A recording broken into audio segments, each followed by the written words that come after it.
Hi guys, in this video, I'll show you how to use Google Wallet. First of all, open the Google Wallet app and make sure to sign in with your Google account.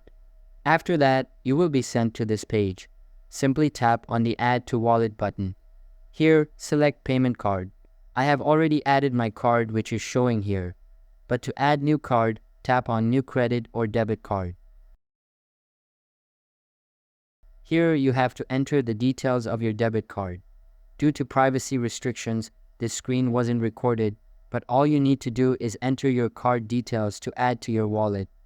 Once that's done, you'll see the terms and conditions on the screen. Simply accept them and your card will be added. Once you've got it linked, you can use the Google Wallet app for contactless payments and avail other offers as well. So that's all for this video. If this video was helpful, don't forget to subscribe and hit the like button.